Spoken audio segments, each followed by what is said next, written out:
lovely people, welcome back to another video. Yeah, I know I missed you too. Okay, so today we'll be talking about hair porosity, and before we go into it, I want to ask you a few questions. So first question is, do you know your hair porosity? And the second question is, have you always known or you recently found out? And then my third question for you is, since you found out, has it changed your hair game in any way? Like, is there anything you are doing better now? And then what benefit has it brought to you? So please, if you have answers to these questions, drop them in the comment section.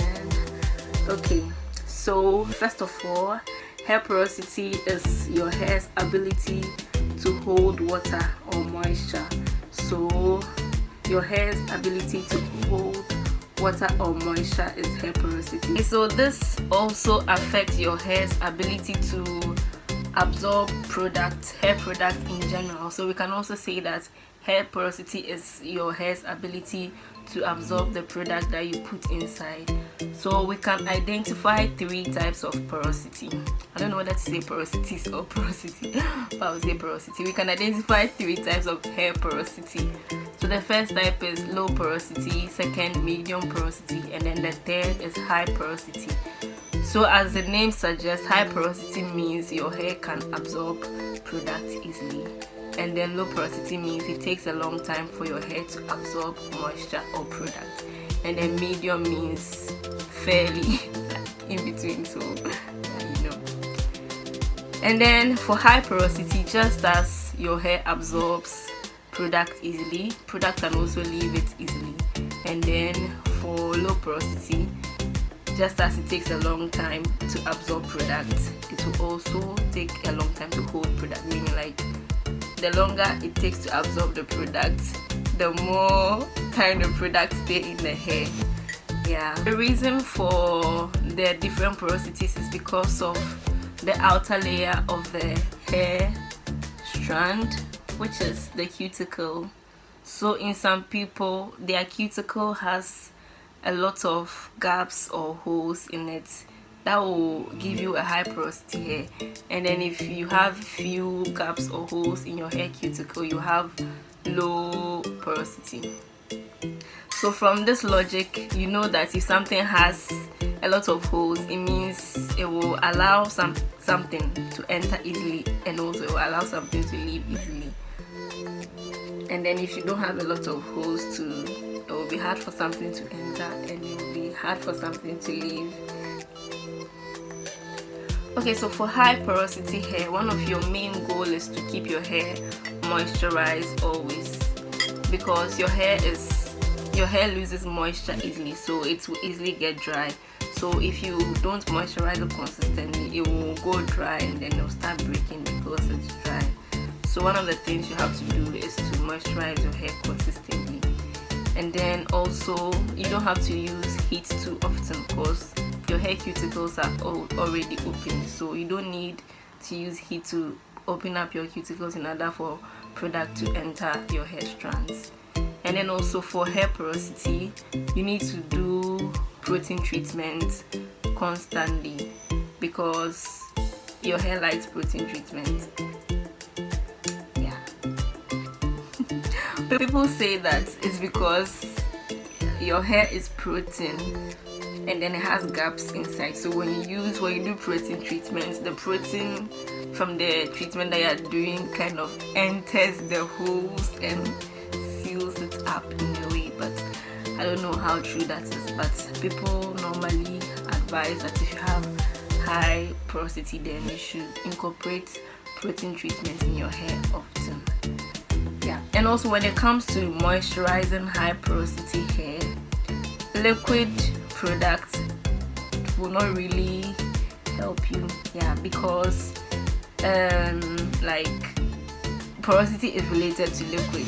So if we are saying that the liquid leaves easily, then it means if you use liquid based products in your hair, they are going to escape easily, and then you will not see the benefits of the product to your hair. So if you use liquid product on your hair, the best thing to do after that would be to like seal it with oil. So if you're moisturizing your hair with maybe a liquid leave-in conditioner, then after putting the liquid leave-in conditioner in your hair, you have to coat it with oil, like seal it with oil. And even after sealing it with oil, you can also put cream on top. That's when we will say that you've used the lock method to moisturize your hair. So you use the liquid based leave-in conditioner, you sealed it with your oil, then you also coated it with your hair cream. Yeah, or you can just use a leave-in conditioner that is thick, not the liquid ones. Yeah. Okay, so for low porosity hair, you don't really need to moisturize it too often, because like products tend to stay in your hair for long. So if you moisturize it too often, you just give yourself, you get product build up, and that is putting too much product in your hair. So it's that when you have product in your hair already, that is not entering the hair cuticles. Yeah, if you have product in your hair that is not entering that is like you already have something there that is struggling to enter, and yet you are putting something else on top. So you get product build up, in the sense that what you already had did not enter, but then you keep adding up. So you think you are moisturizing your hair, but in actual fact you are doing nothing is happening to the hair, since what you are putting in is not entering. So yeah, you have to watch how you moisturize your hair when you have low porosity hair. And then for low porosity hair, you need to add heat to your regimen, so that like your cuticles will open up easily, and then allow your product to enter the hair shaft. So ways that you can add heat to your hair if your hair regimen is if you have low porosity is when you're washing your hair, you can use warm water instead of just using normal room temperature water to wash your hair. You can use water that is a little warmer to wash your hair, so that the cuticles will open up. And then also you can use a steamer. I don't know if I've mentioned the name correctly, but then yeah, you can use a steamer to, when you are doing your deep conditioning, you can use a steamer to open up your cuticles, so that your deep conditioning product can enter your hair shaft and moisturize your hair. And also, if you don't have a steamer, or if you don't have hot water, you can just use plastic bag to cover your hair. When you do that, it will trap heat, and then the heat that is trapped will open your hair cuticles. So when you put your product in your hair, and the products are now going to enter. Yeah. And also, normally people who have low porosity hair they tend not to do protein treatment often. Okay, so for people with low porosity and protein treatment, like normally people with low porosity say that they are protein sensitive, right? So when they do protein treatments, I think their hair reacts to it badly also. Yeah, so if you have low porosity hair, then it means you have to be careful with your protein treatment. You don't have to do it too often. And also you have to just watch your own hair to see whether like it reacts badly to protein treatment, or if it reacts good to it. For me, the last time I did the test, I found out that I have low porosity hair. But then also the last time I did protein treatment, I did not find any problem with it. My hair liked it, and my hair was feeling all nice the following day. So I think you just have to watch your own hair and know your own hair. Do not let. Okay, so to know your hair porosity, there are a few tests that you can do to help you find out. One of the tests is the flow test, and I will insert a video after this to show you how to do the flow test. There's also the strand test, where you pick up one strand of your hair, and then you move your hair, you move your fingers along the hair strand like this.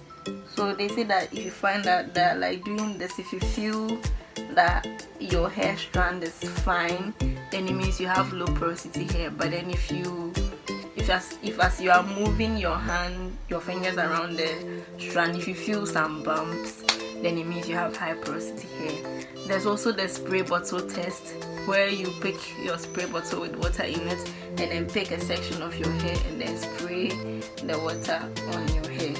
So if you find out that after doing that there's like beads of water on your hair, then it means you have low porosity hair. So the water is like, it's taking a long time for your hair to absorb that water that you just sprayed on.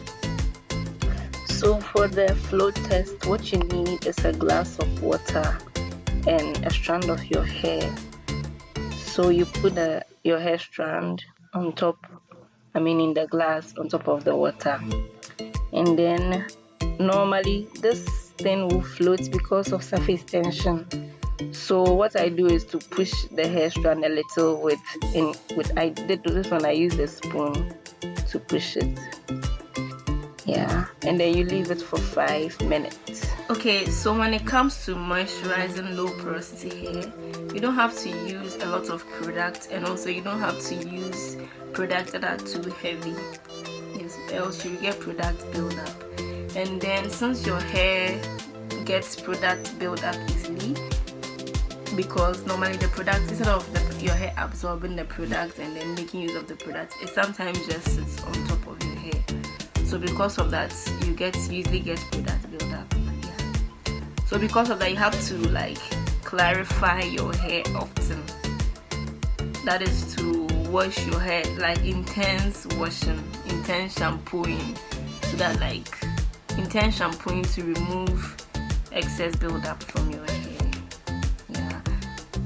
And then for that, we have like some shampoos that we call them clarifying shampoos. People normally use that for clarifying their hair, or you can use sulfate containing shampoo to clarify your hair.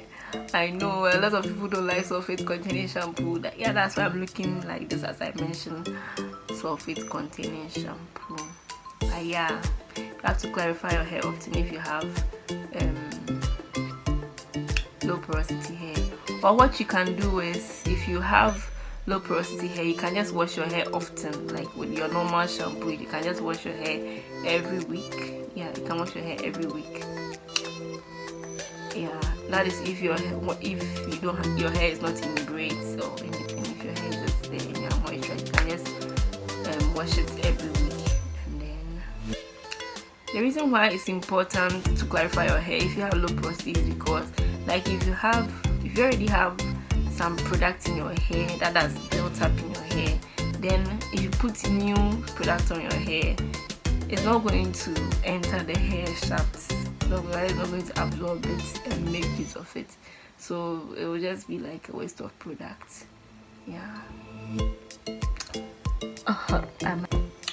Okay, so that's all I have to say today about the hair porosity. This is not all there is to hair porosity. This is just something small that I know and I decided to share with you. So if you like to know more, you can also do more research on it. And if you find out any other information, you can just come and put it in the comment section, so that we'll all get to know and we'll all learn from you too. Also, I want to say that, like, knowing these things, do not be so like, not focus so much on the hair typings and all those things, but rather just focus on your hair, your own hair, and then what your hair like, because like your hair is not limited to just this criteria, this porosity criteria. Yes, so you just have to watch your own hair and know what's it like. Watch what you do to your hair that's your hair flourishes, and what you do to your hair that doesn't make you flourish. And then, yeah, love your hair, take care of your hair, and your hair will love you back. Thank you so much for watching this video. If you like it, please heart it. Like, tap on the heart button. Don't just watch and then scroll. But tap on the heart button, and also share it with your friends so that they will get to know. Okay, Bye.